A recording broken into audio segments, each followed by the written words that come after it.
Now that's a riff that I hope I get every night, because when we play that song, when that riff kicks in, I'm the only one playing it. So I have to, like, everyone's watching me. It has to sound right. It has to be on right tempo. And if I don't practice that riff, I'm liable to mess it up. I wasn't motivated by a lot of the things that might motivate people, fame, fortune, whatever. I was just motivated by wanting to play the guitar well.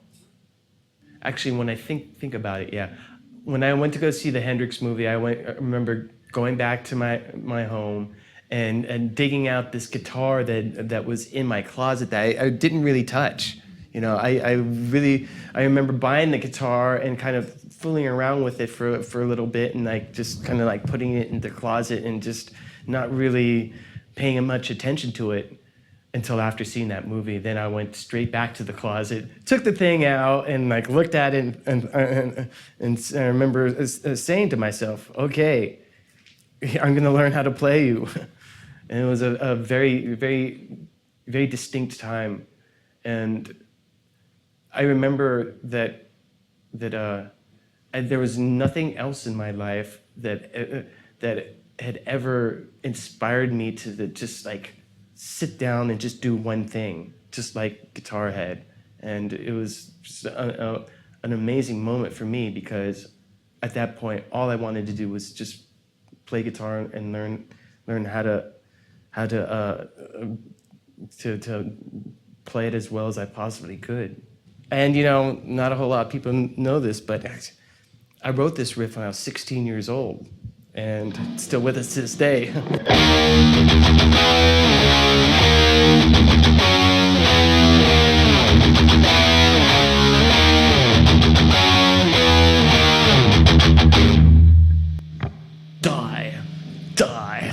Die.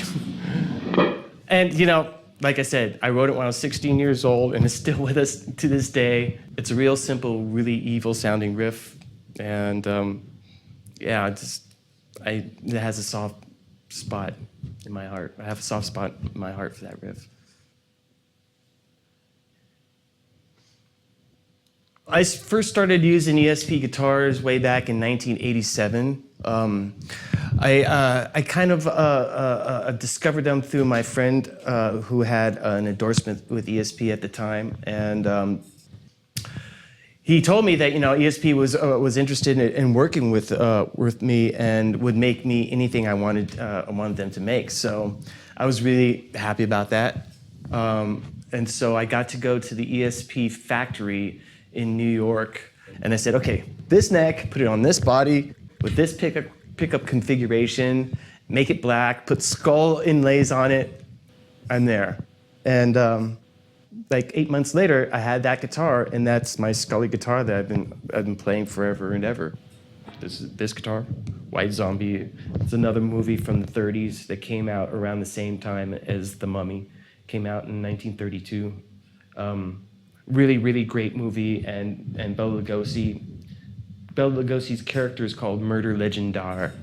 Very, very cool. I have this movie poster, and I love the movie poster, so of course I had to put it on a guitar. I allowed Guitar Center to make this particular guitar because I love it. I love this guitar a lot. I love the specs on it. I love the inlays, and Guitar Center. I've been going to Guitar Centers, it seems like all my professional life.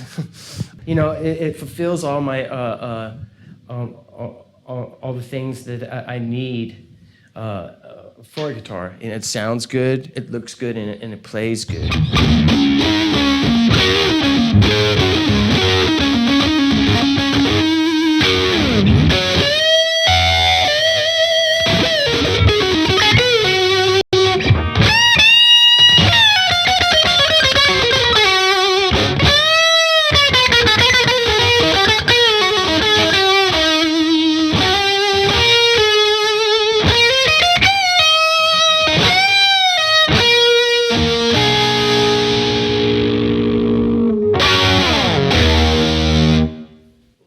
Jeff Beck, Jimmy Page, Ron Wood, Joe Perry. I mean, those are all guys that I sat down with in my living room when I was 15, 16 years old and tried to learn their licks.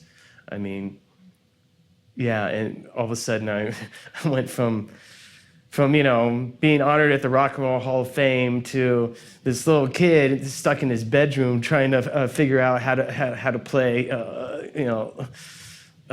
Jeff Beck tunes, Zeppelin songs all over again. I mean, I was brought back to that time where I was just a high school nerd who was just really, really just blown over by this music and these musicians. I mean, it's crazy.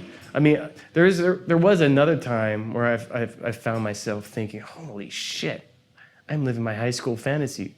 And that was when I had gone to see Rush, and then after the show I was hanging out with Alex Lifeson, and we were just hanging out, drinking wine, talking about guitars, and I thought, yeah, I really made it. I'm really here right now, hanging out with Alex Lifeson backstage, drinking wine. Doesn't get much better than that. Well, I think it's not necessarily what you have to do. I mean, but I think that it shows when you're really passionate about your instrument or your music. I mean, it's really evident. Maybe it's just all you need is just a want to keep on doing it, Finding that passion and just sticking with it. Being passionate about the passion. Well, I love being in the zone. I love the sense of true abandon that I can get into. I love just being taken somewhere else and just wrapped up in like almost pure creative expression. I mean, for me, I love the zone. I know that a lot of people call it a lot of different things, but I truly feel that being in that zone is just so amazingly healthy for me, and for me it's a bit rejuvenating. It brings me to a place that rejuvenates me and can inspire me even more.